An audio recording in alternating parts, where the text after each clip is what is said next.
My daughter kicked me out of her home. To justify her cruelty, she told our family a vicious lie, a humiliating, degrading lie about my personal hygiene. She thought her caring performance would fool everyone. She didn't know I was making one quiet phone call to an official who deals with liars like her every single day. Before I begin my story, let me know in the comments where you are listening from and what time it is. I just want to know, I'm not alone in this. And if you feel moved by what you hear, consider subscribing. It helps more people become aware of the reality of elder abuse. Now let me tell you what really happened. My name is Dorothy Powell, and for 71 years, I had prided myself on my independence. It was the bedrock of my character, a quiet strength I had cultivated through a lifetime of work as a church secretary, through 40 years of a loving marriage to my late husband, Robert, and through a decade of dignified widowhood. My small, neat home was my kingdom, my garden my solace, my ability to care for myself my most cherished possession. Then came the ice. A single patch of black ice on my own front steps, a moment of misplaced footing, and in an instant my world was shattered. A broken hip, the doctor had said, a common but cruel injury for a woman my age. The surgery was a success, but the verdict that followed was a sentence I was unprepared for. Dorothy, Dr. Evans had said, his face kind but his words firm, your recovery will be long. For the next 2, maybe 3 months, you absolutely cannot live alone.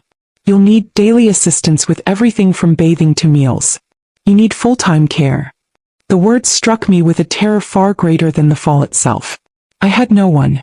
My sister lived 2 states away, my friends were all my own age, battling their own frailties. There was only my daughter Monique. My relationship with Monique, my only child, had become strained in recent years. At 43, she was a successful, ambitious HR manager at a large corporation, married to a respectable accountant, her life a pristine, minimalist showcase of modern success. She was also impatient, easily annoyed, and had come to view my simple traditional ways with a barely concealed condescension. But she was my daughter, and she was my only hope. From my hospital bed, I made the most difficult phone call of my life. I had to plead. I described the doctor's orders, the reality of my helplessness, my desperate need for a place to recover. On the other end of the line, I was met not with an immediate loving "of course, Mama," but with a long, heavy sigh. "Oh, Mom," Monique had said, her voice a mixture of exasperation and reluctant duty. "A broken hip? That's a huge complication right now. We're so busy at work." I could hear her whispering to her husband, Mark, in the background. I heard the words "immense burden," and "for how long?" But what choice did they have? To refuse would be a social taboo, a black mark on the perfect image she so carefully cultivated. And so, with a sigh so deep it felt like a judgment, she agreed. "All right, Mama," she'd said, her voice full of a martyred resignation. "Of course you'll come stay with us. We'll figure it out." The day they brought me to their home was not a comfort but a new kind of humiliation. They lived in a large, cold house that felt more like an art gallery than a home, all glass and steel and shades of gray.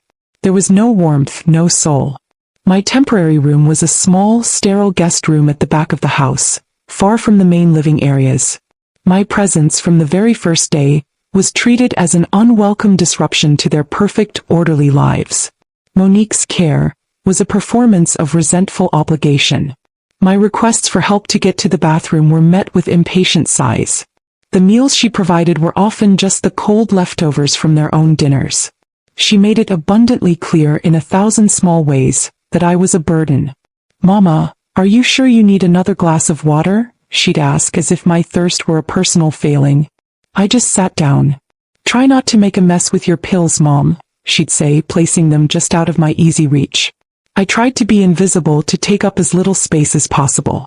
I was a guest in my daughter's house, a supplicant for her care, and the shame of my own dependence was a constant, bitter taste in my mouth. I was a prisoner of my own broken body, and my daughter was my reluctant, resentful jailer.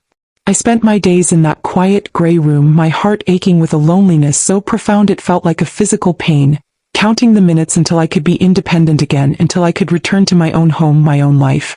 I had no idea that my daughter had no intention of ever letting that happen, and that she was about to invent a new, more monstrous reason to justify her desire to be rid of me for good. The first month of my convalescence at Monique's house was a slow, grinding humiliation. My hip was healing, but my spirit was in a state of steady decline. I was trapped, dependent on my daughter's resentful care, a constant low-level friction in the gears of her perfect high-powered life. Her sighs grew heavier, her patience thinner. She began talking about my recovery not in terms of weeks, but in vague, ominous terms of the long haul. I just don't know how we're going to manage this long-term, Mark. I overheard her whispering to her husband one evening. She's so needy. It's a constant interruption. I, who had managed an entire church office, who had raised her single-handedly after her father passed, who had never asked for a thing, was needy. The word stung. The incident that Monique would later twist into her most vicious weapon began with an act of her own careless indulgence. She came home one evening with several cartons of fiery, exotic-looking Thai food, a celebration of some minor victory at her corporate job. "I brought dinner," she announced, her voice full of a rare, cheerful energy. I looked at the food, my stomach clenching with apprehension. The scent of chili and lemongrass was overpowering. "Oh, honey," I said gently from my wheelchair where I spent most of my days. "That looks wonderful, but you know I can't eat anything that's spicy. My stomach. It's been so sensitive with all the pain medication." Monique's cheerful demeanor instantly vanished, replaced by a familiar, tight-lipped annoyance. "Oh, for heaven's sake, Mama. It's not that spicy. Can't you just try to enjoy something for once? I'm tired of cooking you separate bland meals every single night. Just pick around the chilies." Her tone left no room for argument. To refuse would be to be difficult, to be ungrateful. So, with a deep sense of foreboding, I ate a small portion of the rice and a few pieces of chicken, carefully avoiding the visible peppers. It didn't matter. Within an hour my stomach was in knots. The spices, as I had feared, had unleashed a terrible war within my digestive system. For the next several hours, I was hit with a sudden, violent, and utterly humiliating bout of digestive distress. It was a one-time acute reaction to the food she had insisted I eat. With Mark's reluctant help, I managed the bathroom trips, my face burning with a shame so profound I could barely speak. By the next morning, though I was weak and exhausted, the episode was over. I thought it was done, a single awful night to be forgotten. But Monique did not forget. She nurtured it. She cultivated it. She saw it not as the result of her own thoughtlessness, but as an opportunity, a weapon. A few days later, she began her campaign. I overheard her on the phone with her sister-in-law, her voice a low, dramatic murmur of feigned tragedy. "Susan, you have no idea what I'm dealing with," she sighed. "It's the incontinence. It's constant. I'm doing laundry all day, every day. I can't." The lie was so breathtaking, so audacious, I felt the air leave my lungs. She had taken a single food-induced incident and twisted it into a chronic, degrading medical condition. She was painting a picture of me as a helpless, senile old woman, incapable of even basic bodily control. It escalated quickly. She started leaving large, conspicuous packages of adult diapers on my dresser. When I tearfully insisted I did not need them, she would look at me with a practiced, pitying expression. "Mama, please," she'd say softly. "There's no shame in it. It happens at your age. We just need to manage this before you have another messy accident." She used this lie as a tool to further isolate me. When my dear friend Janice called to arrange a visit, Monique intercepted the call. "Oh, Janice," she'd said, her voice full of false regret. "I'm afraid today isn't a good day. We're having some personal care challenges with Mother. It's best if she doesn't have visitors right now. It can be embarrassing for her." She was building a case. She was creating a narrative, a story of a daughter nobly, heroically, dealing with a mother's degrading decline. And her lies were chillingly effective. She was not just my caregiver, she was my character assassin. And her weapon of choice was my own deepest sense of shame. With every whispered phone call, every pitying look, she was stripping away my dignity, piece by painful piece, all to build a justification for the final cruel act she was planning. The atmosphere in Monique's house grew more oppressive with each passing day. My world had shrunk to the four walls of my small guest room, a beige prison where I was subjected to a constant barrage of psychological warfare. The lie about my incontinence had become her central talking point, the justification for her every cruel act of control. She spoke of it constantly, her voice a low, dramatic murmur on the phone to friends, her words designed to drift down the hallway to my ears. The cleaning is just endless, I'd hear her sigh. And the smell, some days I can barely face it. She began to treat me with a clinical detachment as if I were no longer her mother, but a difficult case to be managed. She'd leave my food on a tray outside my door, claiming the aroma of my special bland diet upset her husband.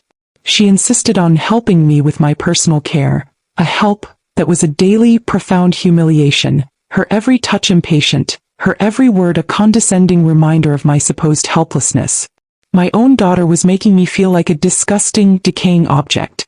The shame was a constant physical weight, a sickness in my soul that was far worse than my healing hip. I tried to fight back to assert my own reality. "Monique, that's not true," I'd say, my voice trembling with a mixture of anger and despair.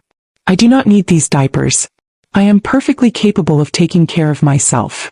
Her response was always the same, a calm, pitying smile that made my blood run cold. "Oh, Mama," she'd say, shaking her head sadly. "Denial is the hardest part. But we have to face facts. It's for your own good." Her final, devastating move came about 2 months after my fall. She entered my room one afternoon, her face set in an expression of grave, theatrical sorrow. Her husband, Mark, stood silently behind her, a spineless, shame-faced sentinel. "Mama," Monique began, her voice a soft, gentle weapon. "Mark and I have made a very difficult decision. We love you so much. But we can no longer provide you with the level of care you need." "What are you talking about?" I asked, my heart beginning to pound. "My hip is healing perfectly. Dr. Evans said I could start physical therapy next week." "It's not about your hip, Mama," she said, her eyes welling with crocodile tears. "It's about your other condition. The accidents. The cleaning. It's become a full-time nursing job and it's not fair to Mark, to our lives. We simply can't handle the immense physical and sanitary burden anymore." I stared at her, speechless. She was using the lie, the monstrous, exaggerated lie she had so carefully constructed, to justify what was coming next. "We found a lovely place for you," she continued, her voice now brighter, more efficient. "The Golden Years apartment complex. It's a senior living facility. They have on-site assistance. It's a much more appropriate environment for someone with your needs." "You're kicking me out?" I whispered, the words a raw, painful scrape in my throat. "You're kicking your own mother out based on a lie?" "It's not a lie, Mother," she snapped, her mask of compassion finally slipping to reveal the cold, hard face of her cruelty beneath. "And it's not kicking you out. It's a care transition. We've already paid the first month's rent and the security deposit. We're moving you on Friday." And they did. Despite my pleas, my tears, my furious, helpless protests, they packed my few approved belongings into boxes. On Friday morning, they drove me to the Golden Years complex, a bleak, cinder-block building on the far side of town that smelled of stale air and quiet despair. They helped me into a small, dark, sparsely furnished apartment, the air thick with the ghosts of 100 other lonely lives. Monique gave me a quick, perfunctory hug. "Now this is better, isn't it?" she said brightly. "You'll have your own space and we won't have to worry so much. We'll call you next week to see how you're settling in." Then they left. They left me, a 71-year-old woman still recovering from major surgery, alone in an unfamiliar building, my heart shattered, my dignity in tatters, my entire world reduced to this one bleak, lonely room. I sank onto the lumpy sofa, the silence of the apartment a deafening roar. They had done it. They had won. They had successfully used a vicious, humiliating lie to discard me, to exile me from their perfect lives. The heartbroken, shamed mother they had so expertly created finally, blessedly, died in that moment. And from her ashes, a new woman began to rise. A woman who had nothing left to lose. A woman filled not with sorrow but with a cold, quiet and absolutely unshakable fury. My daughter had written her narrative. Now it was time for me to write mine. And I knew exactly who my first reader would be. For 3 days, I sat in the bleak, oppressive silence of my new apartment at the Golden Years complex.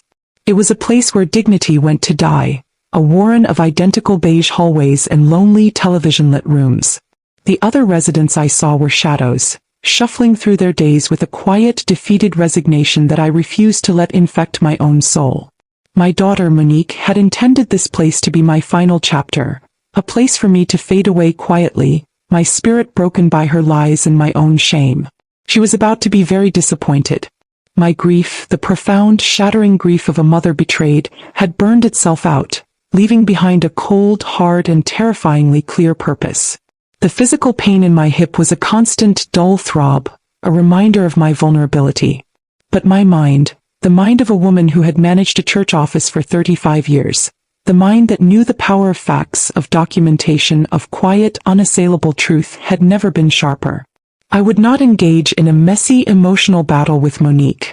I would not give her the satisfaction of another hysterical phone call, another tearful confrontation she could twist into further proof of my instability. My war would not be fought with shouts and accusations. It would be fought with a single, calm, deliberate phone call. A phone call to the one authority she could not manipulate, could not dismiss, could not ignore. I spent those 3 days meticulously preparing my case. In my handbag I still had the small notebook I always carried. I began to write. I documented everything. The date of my fall. The date I moved into Monique's house. The date of the spicy food incident. The specific cruel lies she had told about me to me and to others. I wrote down the names of the friends she had spoken to, the dates of her condescending lectures about the diapers I didn't need. I wrote down the exact words she had used when she kicked me out, an immense physical and sanitary burden. Then I thought about my own reality. I was a 71-year-old woman, a recent hip surgery patient, with a doctor's explicit order not to live alone and to have daily assistance. My daughter, my designated caregiver, had willfully, knowingly, abandoned me in an apartment that was not equipped for my recovery, with no plan for my care, based on a fabricated medical condition. She hadn't just been cruel, she had been negligent. Dangerously so. On the 4th day I was ready. I used my simple cell phone, the one they thought I barely knew how to use, and I looked up the number. The State Department of Health and Human Services. The Adult Protective Services, APS. Hotline. My hand was perfectly steady as I dialed. A calm, professional voice answered. Adult Protective Services, how can I help you?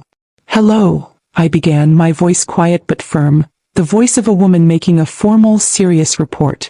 My name is Dorothy Powell. I need to report a case of elder abuse, neglect, and abandonment. I didn't cry. I didn't raise my voice. I simply, methodically laid out the facts just as I had written them in my notebook. I gave them my age, my medical condition, the details of my recent surgery. And then I told them about my daughter, Monique Powell-Jones, the successful HR manager, my sole caregiver. I told them about the incident with the spicy food, and the subsequent vicious lie she had constructed about my supposed incontinence. I told them how she had used this lie to justify kicking me out of her home, abandoning me, a recovering surgical patient, in an unsafe, unassisted living situation. The intake worker on the other end of the line listened patiently, her typing a quiet, steady rhythm in the background. She asked clarifying questions. The names of my doctors. The address of Monique's home. And then, the most important question. And where does your daughter work, Mrs. Powell? I gave her the name of the large, prestigious corporation, the one where Monique was the head of human resources, the department responsible for ensuring the very well-being and fair treatment of its employees. The irony was so thick, so bitter I could almost taste it. Thank you, Mrs. Powell, the woman said when I had finished. I have filed your report. It will be assigned to a caseworker for an immediate investigation. Someone will be in contact with you shortly. The call was over. I had done it. I had set the wheels of official bureaucratic justice in motion. I had taken my private humiliation and turned it into a formal, documented case file. There was no sense of triumph, not yet. Only a grim, quiet satisfaction. A feeling of a necessary, painful duty performed. Monique had wanted to control the narrative, to paint me as a senile, incompetent old woman. But I had just handed my narrative, my truth, to an organization with the power to investigate, to subpoena, to uncover the facts. I sat in my bleak little apartment, the silence no longer feeling oppressive but watchful. I had planted a seed of truth in the fertile ground of the state's bureaucracy. Now all I had to do was wait for it to grow, to blossom into the one thing my daughter, in all her clever manipulations, was utterly unprepared for: real, official, and very public accountability. The call from Adult Protective Services came 2 days later. It was a man named David Chin, his voice calm, professional, and full of a quiet, reassuring authority. He introduced himself as the caseworker assigned to my report and asked if he could visit me at my apartment that afternoon. Mr. Chin was a man in his late 40s with kind, perceptive eyes that seemed to take in every detail of my situation in a single sweeping glance. The Spartan, unfamiliar apartment, my walker parked by the armchair, the way I winced slightly as I moved to let him in. He didn't treat me like a child nor like a victim. He spoke to me as an equal, a witness providing testimony. I recounted my story again, this time with the full, detailed context. I showed him the discharge papers from my hip surgery, which clearly outlined my need for ongoing assisted care. I explained the lie about the incontinence, the humiliation of the diapers, the cruelty of Monique's care transition, that had been in fact an abandonment. He listened, his expression growing more grave with each word. He was not just a bureaucrat, he was, I could tell, a man with a deep and genuine sense of justice. "Mrs. Powell," he said when I had finished, "thank you for your courage in reporting this.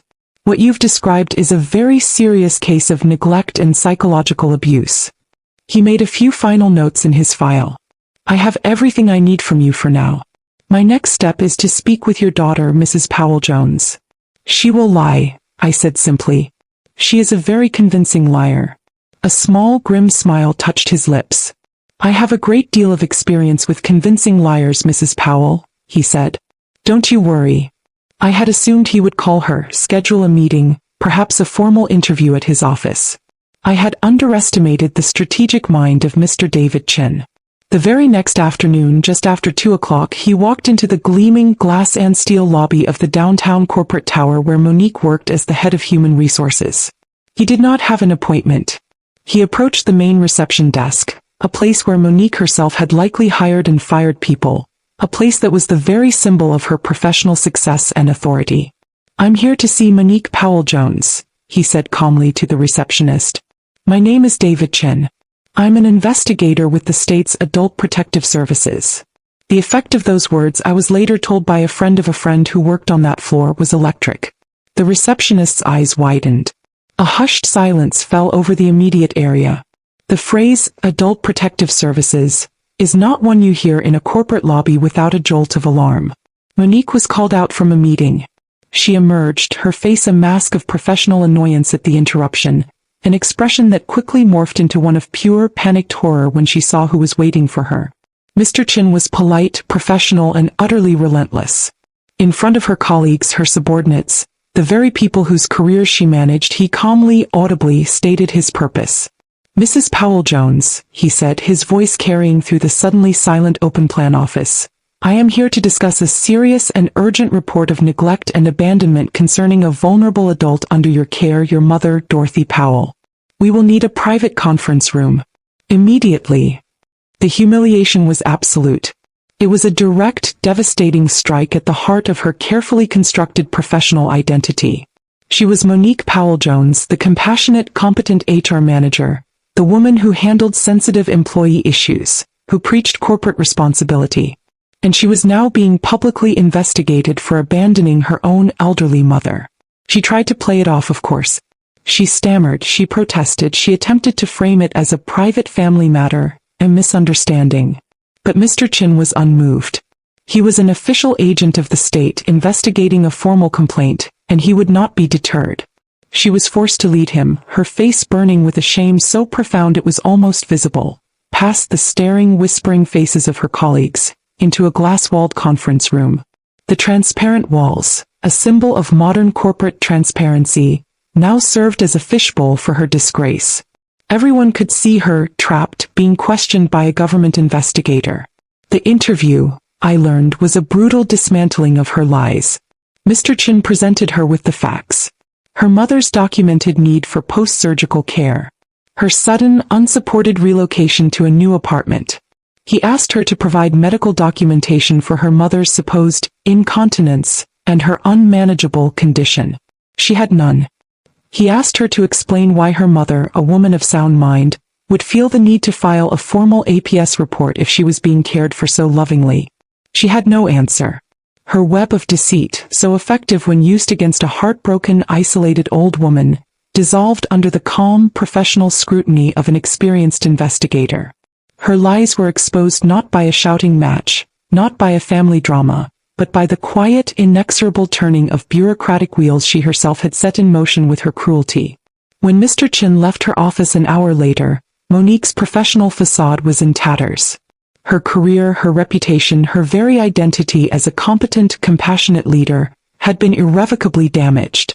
The asshole daughter, as I had come to think of her, had finally been confronted by an authority she could not bully, could not manipulate, could not dismiss. The quiet phone call I had made from my lonely apartment had resulted in her worst nightmare, a public, professional, and utterly humiliating reckoning.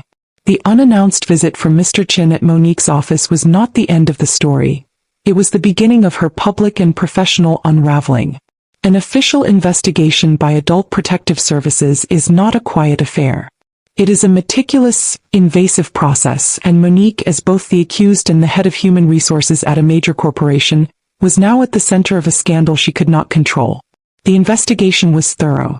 Mr. Chin and his team interviewed me again, this time with a victim's advocate by my side. They spoke with my doctors, who confirmed my post-surgical needs and the complete absence of any medical basis for Monique's degrading lies. They interviewed my old friends like Janice, who testified to my sharp mind and the sudden, suspicious silence from my daughter. They even spoke to my neighbors, who confirmed that I had been a vibrant, independent woman before my fall, and a distressed, isolated one during my brief, traumatic stay at Monique's home. The case they built was damning. It painted a clear picture of a daughter who, burdened by the necessary care of her recovering mother, had fabricated a vile, humiliating lie to justify abandoning her. The official report cited psychological abuse, willful neglect, and endangerment of a vulnerable adult. The consequences for Monique were swift and severe.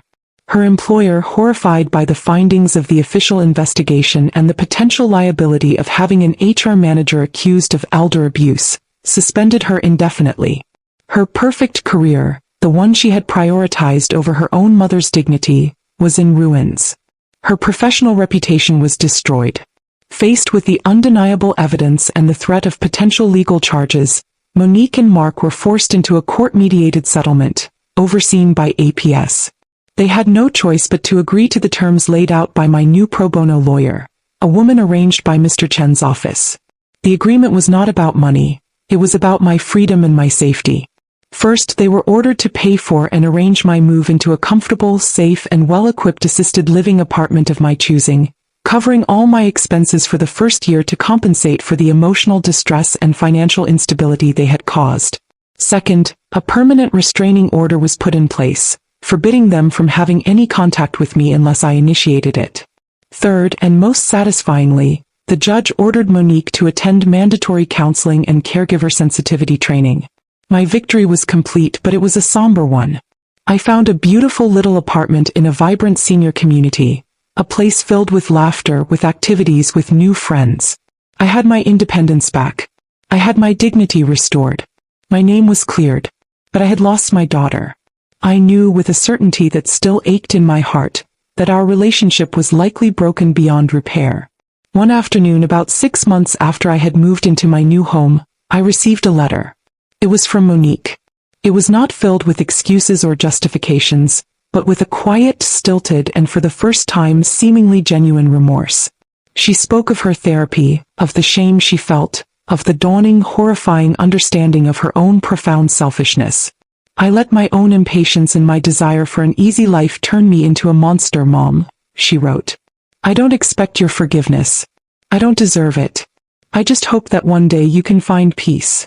I folded the letter and put it away. Perhaps one day forgiveness would be possible. But not today. Today was for me. My new life was quiet, but it was my own. I joined a book club. I took a pottery class. I made friends who valued my stories, who respected my wisdom. My revenge had not been a fiery confrontation, but a quiet, deliberate act of self-preservation. I had refused to be a victim. I had refused to be silenced. I had picked up the phone and, with a trembling voice, had spoken my truth to the one authority who would listen. They had tried to strip me of my dignity, to make me a caricature of a helpless, incontinent old woman. But they had failed. I was Dorothy Powell. I was a mother, a friend, a survivor. and I was finally blessedly free. My final years would not be defined by their cruelty, but by my own quiet, resilient peace. And that was a victory more profound